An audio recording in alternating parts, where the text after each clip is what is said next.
नमस्कार दर्शकों, जेके प्राइम में आपका स्वागत है और मैं हूं विनोद कुमार। दर्शकों, आज देशव्यापी बंद का आह्वान किसानों ने किया हुआ था, जिसका असर जम्मू कश्मीर में भी देखने को मिला। हालांकि मिला जुला असर देखने को मिला, लेकिन दर्शकों प्रोटेस्ट हुआ, प्रदर्शन हुआ और किसानों के फेवर में लोगों ने अपना आक्रोश भी जाहिर किया।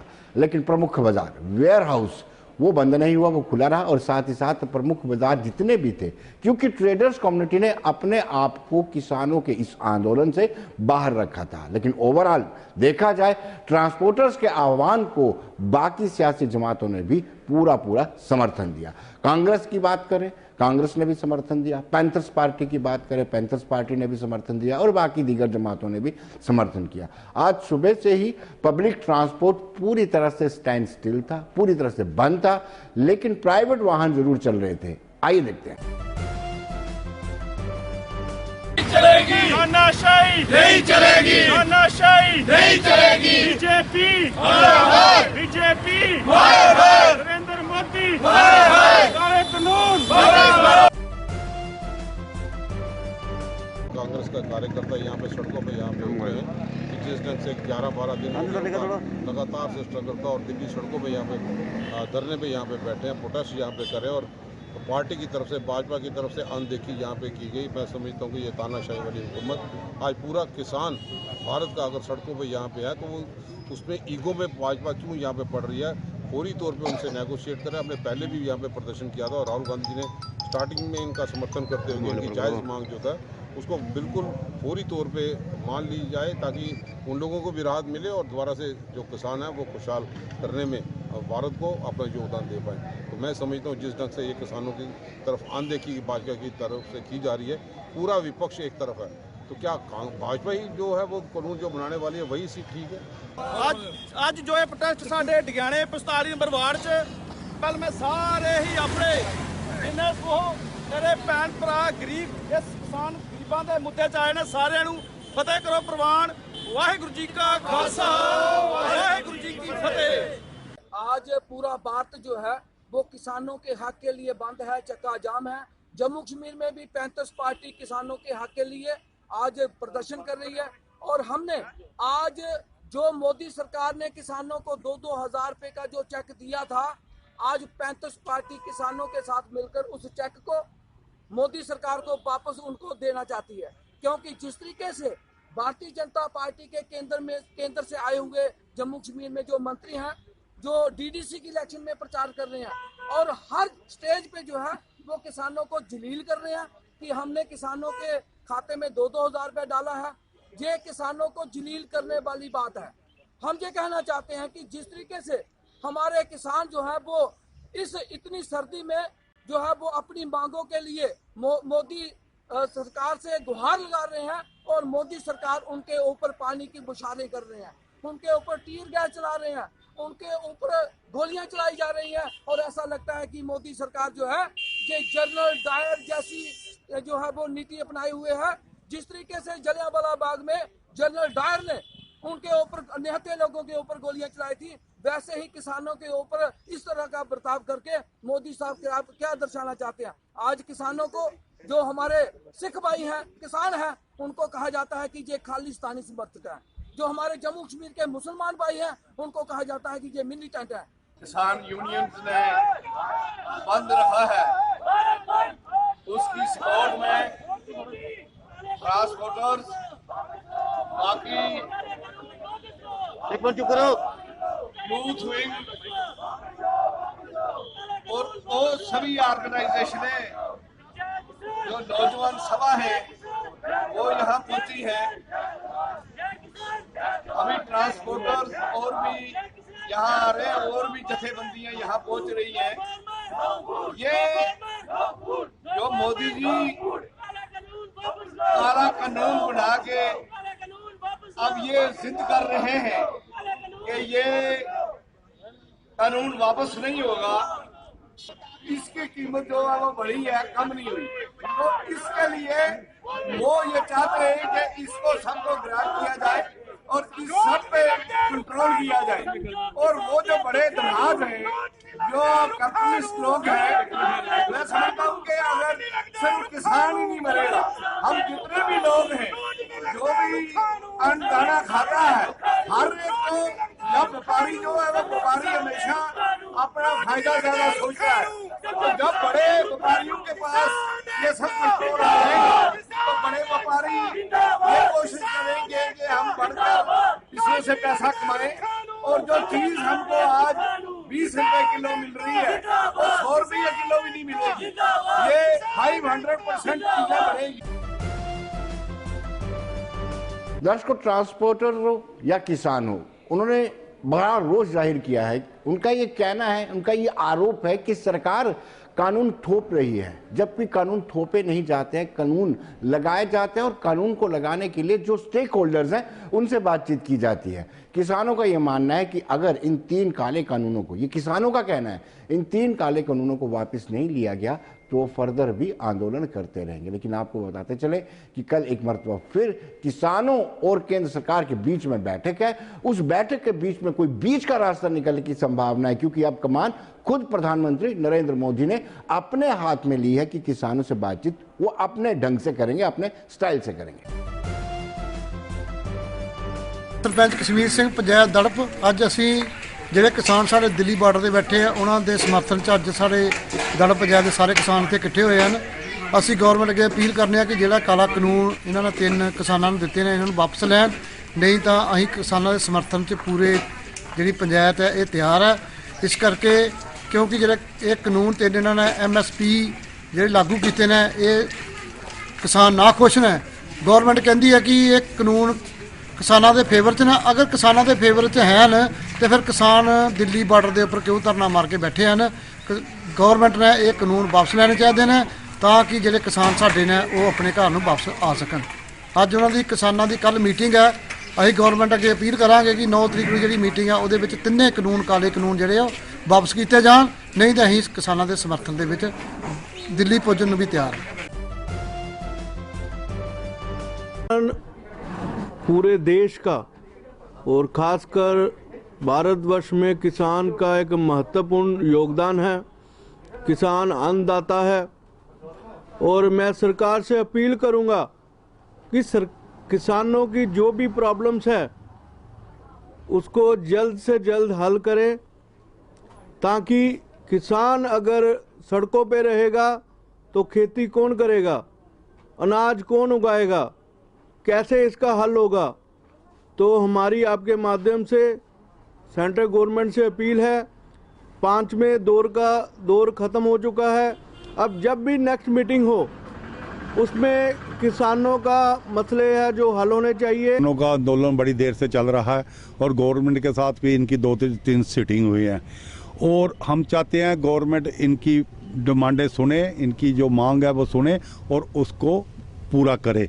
ये आंदोलन बड़ा लंबा हो गया है, खुला रहेगा। हम गवर्नमेंट से अपील करते हैं कि इनकी जो मांगे हैं जल्द से जल्द मानी जाए और इसको पूरा किया जाए, जिसमें पूरे देश में एक अमन चैन और लहर रहे, जिसमें आगे कारोबार नहीं है। ऐसी चीज़ों से कारोबार ख़त्म होते हैं और ये कारोबार को हम देख रहे हैं कि कारोबार आगे मार्केट में नहीं है। किसान जो है वो देश की उन्नति के लिए, देश की तरक्की के लिए हमेशा काम करते हैं और आज उनकी रोटी रोजी का मसला है। उनकी रोटी रोजी का मसला नहीं, पूरे हिंदुस्तानियों के रोटी रोजी का मसला का। अगर किसान खत्म हो जाएगा, ये अगर जो व्यापार है ये बड़े धनाढ़ लोगों के पास, बड़ी कंपनियों के पास चला गया तो आटा महंगा होगा, चावल महंगे होंगे, सब्जी महंगी होगी, दालें महंगी होंगी, हर चीज़ जो है वो महंगाई बढ़ेगी। ये मैं honourable prime minister Modi ji को भी ये रिक्वेस्ट करूंगा कि जल्द से जल्द किसानों की डिमांड मान के किसानों का जो हक है वो किसानों को दिया जाए। दर्शकों, जम्मू शहर के अलावा बाहरी इलाकों में भी इसका असर देखने को मिला, प्रदर्शन देखने को मिले। उधमपुर में भी प्रदर्शन हुआ, सांबा में भी प्रदर्शन हुआ, कठुआ में भी प्रदर्शन हुआ, आरएसपुरा में भी प्रदर्शन हुआ। लोग अपनी नाराजगी जाहिर कर रहे थे। लोगों का कहना था कि कहीं ना कहीं किसान जो अन्नदाता हैं, अन्नदाता होने के बावजूद भी अगर वो बाहर सड़कों पर रहते हैं तो ये बड़ा ही दुर्भाग्यपूर्ण है। अन्नदाताओं को इंसाफ मिलना चाहिए, ये प्रदर्शनकारियों की डिमांड थी। अपने रोडों पर उतरे हुए हैं ताकि ये गवर्नमेंट उन कानूनों को वापस ले, ताकि जो हमारे किसान हैं वो पहले की तरह जितनी मेहनत अन्नदाता इस पूरे देश के लिए करते हैं वो उसी तरह से काम करते रहे। जो ये गवर्नमेंट है ये किसान के विरोधी है और हम चाहते हैं कि ये कानून वापस ले ताकि हमारा किसान स्वतंत्रता से पहले की तरह काम करे। पहले ही हमारा किसान बहुत गरीब है, ये गवर्नमेंट खुदकशियां कर रहा था, बोझ के तले, कर्ज के बोझ के तले दबा हुआ था। आज वो अन्नदाता इकट्ठा हुआ है। ये इन्होंने जो काले कानून बनाए हैं और उस कानून में उन्होंने ये कह दिया है कि जो बड़ा व्यापारी है, जो बड़े अंबानी अंडानी जो अरबपति लोग हैं, ये आके किसानों का अनाज खरीदेंगे। जब ये खरीदेंगे तो ये बिल्कुल उसका रेट डाउन कर देंगे और गवर्नमेंट MSP देने के लिए, मिनिमम सपोर्ट प्राइस देने के लिए तैयार नहीं है। तो इसके लिए किसान आज जो है वो सड़कों पे निकला है और पिछले 70 दिन से पहले वो पंजाब, राजस्थान, हरियाणा में संघर्ष कर रहे थे, तो अब उन्होंने दिल्ली की तरफ कूच किया है। दिल्ली में इन्होंने, केंद्र सरकार ने सड़कें जो हैं वो 20-20 फुट बड़े खड्डे डाल दिए हैं कि ये आगे ना जा पाएं। तो आज किसान ने दिल्ली को घेरा हुआ है। तो आज यहाँ के जो हमारा सांबा जिला के जो हमारे भाई हैं, जो किसान हैं, जो खेती बाड़ी करते हैं, आज वो यहाँ सड़क में आए हैं उन किसानों के हक में जो पूरे देश भर से इस काले कानून को वापस लेने के लिए संघर्ष कर रहे हैं। हमारा सांबा जिला का जो किसान है और किसानी से जुड़े हुए जो लोग हैं, आज वो भी उनके समर्थन में बैठे हैं। और हमारा ये ऐलान है, सभी हमारे जितने भी प्रधान और सरकर्ता लोग यहाँ बैठे हैं, कि अगर ये काले कानून इन्होंने अगले 1-2 दिन में वापस नहीं लिए तो फिर हम जम्मू से भी अपनी ट्रैक्टर ट्रालियां, सारा सामान लेके, खाने पीने का, हम भी दिल्ली की तरफ कूच करेंगे। प्रोटेस्ट कर रहे हैं ये फार्मर्स जो हमारे दिल्ली बॉर्डर पर बैठे हुए हैं, हम उनके लिए कर रहे हैं, उनके सपोर्ट में कर रहे हैं। और जो वो अपने लिए नहीं, वो हमारे लिए बैठे हुए हैं कि जो आटा आज 25 रुपए किलो है, अगर वो कॉर्पोरेट के हाथ में चला जाएगा, वही आटा ठीक 6 महीने बाद 150 रुपए किलो हो जाएगा। वो फार्मर्स हमारे लिए बैठे हुए हैं। और मोदी जी के आगे मैं यही अपील करना चाहता हूं कि मोदी जी, जब आपने वोट लेने होते हैं तो आपका चेहरा, और जब फार्मर्स से बात करनी है, आज 12 से 13 दिन हो गए हैं फार्मर्स बॉर्डर पर बैठे हुए हैं और आज तक मोदी जी उनसे बात करने तक नहीं आए। और कभी किसी मंत्री को भेज रहे हैं, कभी किसी मंत्री को भेज रहे हैं। जब वोट लेने हैं तो मोदी जी का चेहरा। और लास्ट में मैं यही कहूंगा कि आज किसान जो दिल्ली के बॉर्डर पे बैठा हुआ है, उन्हीं के बेटे जो आज चाइना के बॉर्डर पर बैठे हुए हैं और आज पाकिस्तान के बॉर्डर पर बैठे हुए हैं, और वो वहां पर मर रहे हैं और वो दिल्ली के बॉर्डर पर मर रहे हैं। तो क्या ये इंसाफ है? मोदी जी कह रहे थे कि मैं देश ना झुकने दूंगा ना बिकने दूंगा, और मोदी जी आज देश झुक भी रहा है और आज देश बिक भी रहा। इन्होंने हम लोगों पे थोपे हुए हैं। इन कानूनों को जल्दी से जल्दी वो वापस ले, क्योंकि हमारे किसान भाई सितंबर महीने से सड़कों पे है और आज हर स्टेट में किसान एकता जो है वो साथ में चली हुई है। और गवर्नमेंट जो सिर्फ प्राइवेट एक एजेंटों की तरह काम कर रही है, अंबानी अंडानी के लिए काम कर रही है। इन्होंने हमारे इधर जो कारपोरेशन FCI खोली हुई है, वहाँ पे हमारे जमींदार भाई आज भी परेशान हैं और कल भी परेशान रहेंगे। हम चाहते हैं कि मोदी गवर्नमेंट जो काला कानून हम पे लागू किया हो, इसे जल्दी से जल्दी वापस ले, वरना ये आंदोलन एक बहुत ही विशाल आंदोलन हो जाएगा। और ये जो हम लोगों को देश विरोधी बताते हैं, सबसे पहले हम इनको बता दें कि जय जवान और जय किसान, यही हमारे लोगों का नाम। दर्शकों, अब हम बात करेंगे कि सरकार ने रिव्यू पिटीशन दायर किया है। रिव्यू याचिका इसलिए दायर की है कि रोशनी को लेकर के उनको लगता है कि कहीं इस फैसले से गरीब लोग, गरीब गुरबा लोग, जिन्होंने बामुश्किल अपनी खून पसीने की कमाई से अपने मकान बनाए हैं, वो कहीं इसकी चपेट में ना आ जाए। ये तर्क सरकार का है और सरकार भारतीय जनता पार्टी की है। भारतीय जनता पार्टी के नेताओं का भी यही तर्क है। लेकिन विपक्ष ये कहता है कि जब हमने आवाज उठाई कि भारतीय जनता पार्टी के नेताओं के नाम उजागर क्यों नहीं किए जा रहे हैं, अपने नेताओं को बचाने के लिए, कुछ खास ब्यूरोक्रेट्स को बचाने के लिए ये रिव्यू याचिका दायर की गई है। हमने डॉक्टर ताहिर चौधरी जो स्पोक्स पर्सन है उनसे बातचीत की। आइए देखते हैं उनका क्या कहना है। नमस्कार दर्शकों, हमारे खास मेहमान आज Tahir Chaudhary, doctor Tahir Chaudhary spokesperson है भारतीय जनता पार्टी से। डॉक्टर साहब आपका स्वागत है।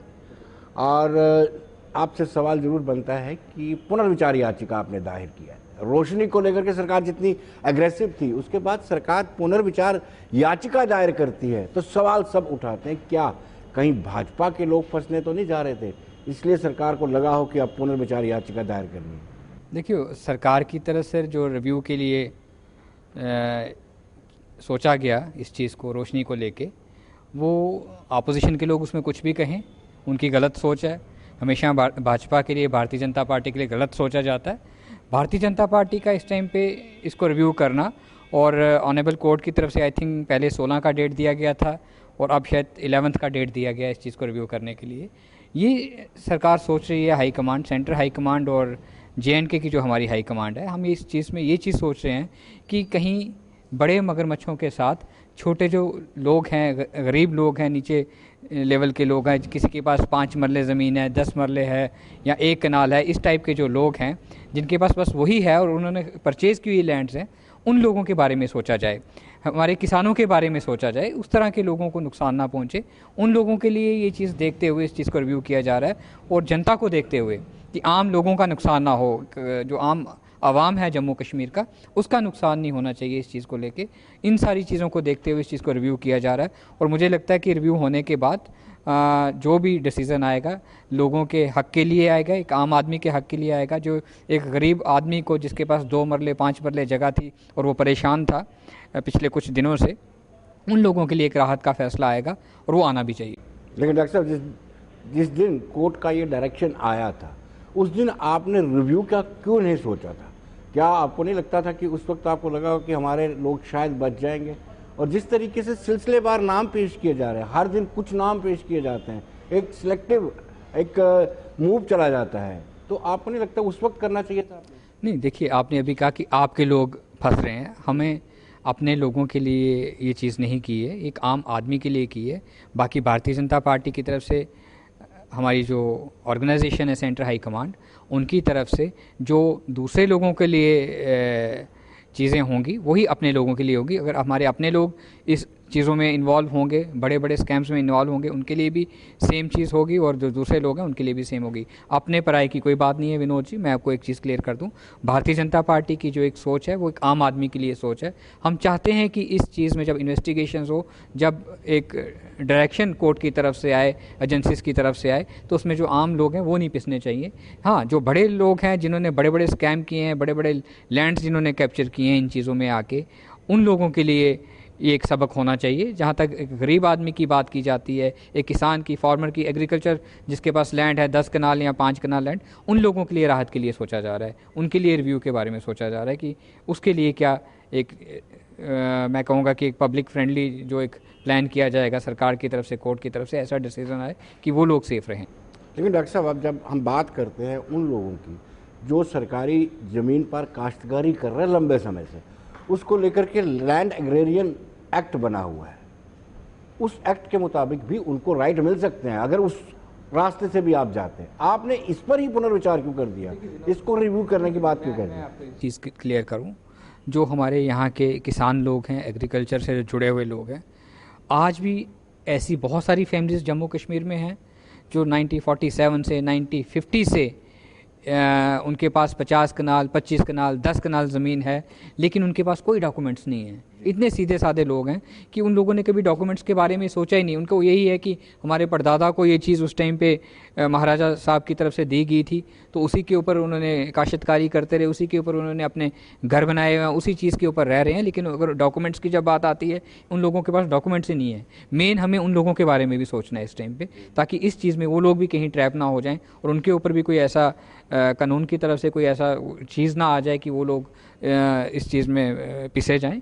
तो जो इस टाइम पे सरकार की तरफ से ये रिव्यू करने का प्लान किया गया और उसकी डेट भी ऑनरेबल कोर्ट ने फिक्स की है 11 तारीख, पहले आई थिंक 16 तारीख का किया हुआ था, तो वो एक पॉजिटिव सोच रहेगी और आम आदमी, आम जो लोग हैं, आम आवाम है जम्मू कश्मीर का, उनके लिए एक राहत का फैसला होगा। लेकिन डॉक्टर साहब, जो टाइमिंग है ना उसको आप देखिए। अब पोजीशन बार बार कह रही है कि डेलिबरेटली रोशनी के तहत उनको बदनाम करने का प्रयास भारतीय जनता पार्टी कर रही है या सरकार कर रही है, और उसी वक्त आप और ये भी कहते हैं कि भारतीय जनता पार्टी के लोगों के पास भी ज़मीन है लेकिन उनके नाम दबाए जा रहे हैं। उसी वक्त आप रिव्यू के लिए याचिका दायर करते हैं, तो सवाल तो उठेंगे ही।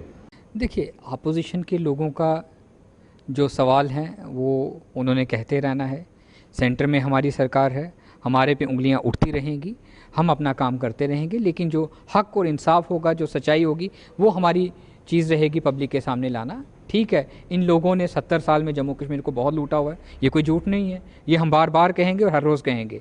जहाँ जहाँ इन लोगों ने करप्शन की है, जहाँ जहाँ इन लोगों ने स्कैम किए हैं, अगर वो चीज़ें हम पब्लिक के सामने ला रहे हैं, वो कोई बुरी बात नहीं है। इन लोगों को क्यों प्रॉब्लम होती है? जब हम सच बोलते हैं तो इन लोगों को सच अच्छा नहीं लगता।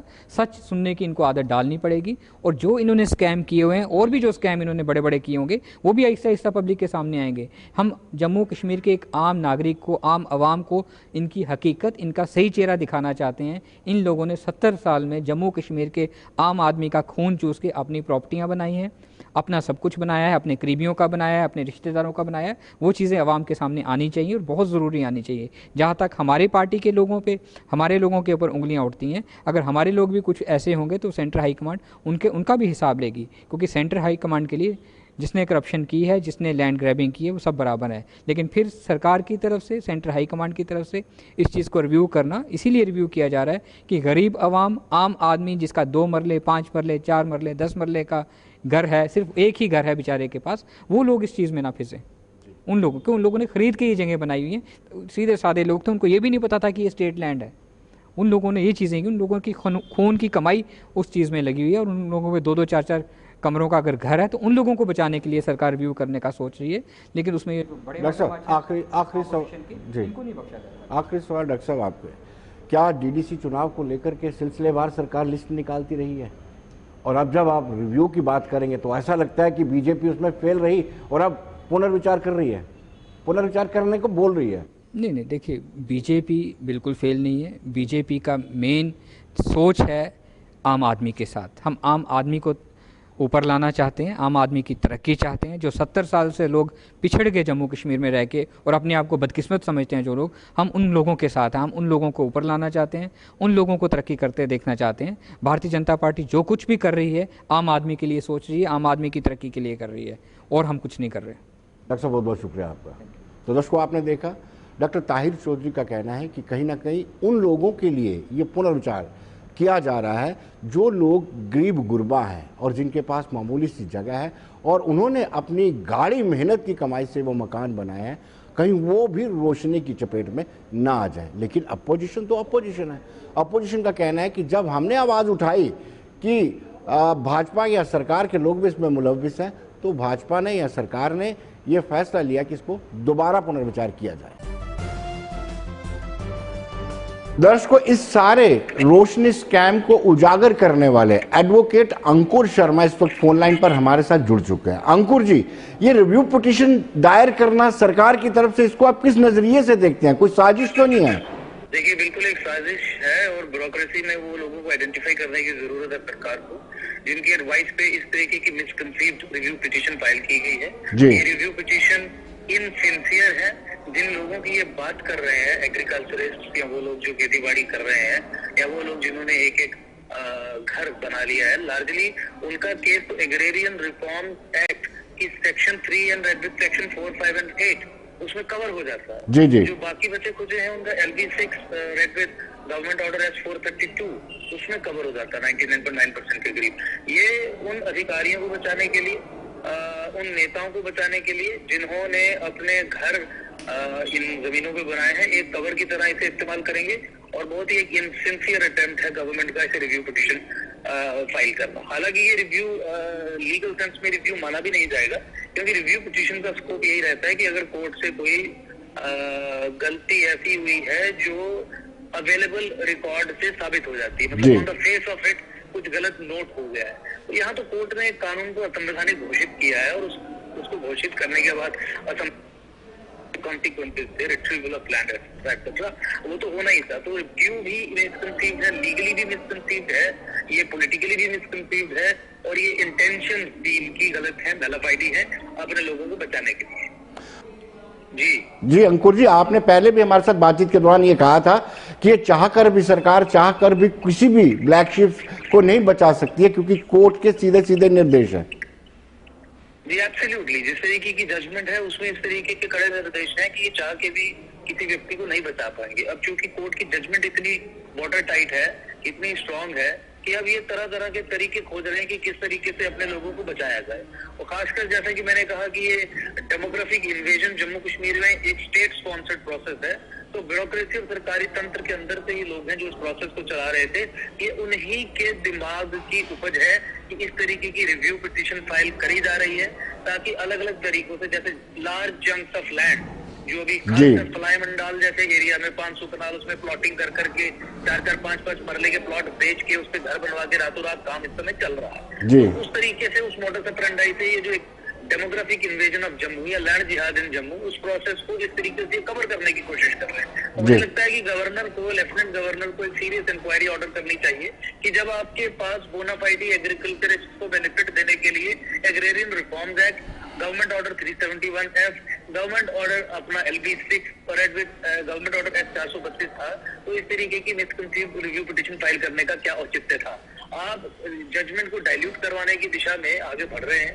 हालांकि court I don't think even entertain भी करेगा, क्योंकि रिव्यू पिटीशन की जो आधार होता है वो किसी भी आधार को छुए बिना, किसी भी आधार पे आधारित ये रिव्यू पिटीशन नहीं है। मुझे पूरी उम्मीद है कि कोर्ट अपनी जो जजमेंट जो पास की है उसे मेंटेन रखेगा। बहुत बहुत शुक्रिया अंकुर जी, धन्यवाद। दर्शकों, आखिर में हम आपको बताएंगे कि आज एक मर्तबा फिर पूर्व मुख्यमंत्री पीपल्स डेमोक्रेटिक पार्टी की अध्यक्षा महबूबा मुफ्ती को हाउस अरेस्ट किया गया। वो बाहर जाना चाहती थी, वो जाना चाहती थी जिन जगहों पर गुजर बकरवाल, उनका आरोप है कि गुजर बकरवालों को हटाया जा रहा है, हालांकि सरकार इस बात को मानने के लिए पूरी तरह से तैयार नहीं है, वहाँ जाना चाहती थी। लेकिन इसकी जानकारी जब सिक्योरिटी फोर्सेस को मिली, उनके प्रोग्राम की प्लानिंग मिली, तो उसके बाद तुरंत उन्होंने उनको गेट में ही रोक दिया और उनको वापस जाने दिया। क्या रिएक्शन था महबूबा मुफ्ती का, आइए देखते हैं। जिसकी वजह से आपने मुझे बंद रखा है, मुझे वो फरमान दिखाइए। आप तुम जाना चाहते हैं, बाहर नहीं जाने देते हैं। इसका रोज रोज ड्रामा बन गया है। लोगों को बोलते हैं हमने बंद नहीं किया, अभी बाहर तो अजीब, रोज इनका रोजमर्रा का इनका मामूल बन गया है। आज मैं जाना चाहती थी, मैं वहाँ जलसी डारा जाना चाहती थी, कंदजन जाना चाहती थी, ब्रनवाड़ और जबर, जहाँ से इन्होंने लोगों को निकाला है घरों से बाहर। 108 साल की औरत को घर से बाहर निकाल दिया है। वहाँ मैं जाके देखना चाहती थी वो लोग बेचारे क्या कर रहे हैं, वो मेरा इंतजार कर रहे हैं वहाँ पर। ये कहीं जाने ही नहीं देते हैं। जब भी देखो, जब भी कहीं आप लोगों से मिलने की कोशिश करते हो, पूरी दुनिया को बोलते हैं जम्मू कश्मीर में सब कुछ ठीक ठाक है। अगर ठीक ठाक है तो मुझे बाहर क्यों नहीं जाने देते ये लोग? कब तक चलेगा ये जुल्म? तो दर्शकों, बने रहिए देश दुनिया की खबरों के लिए और मुझे दीजिए इजाजत। नमस्कार।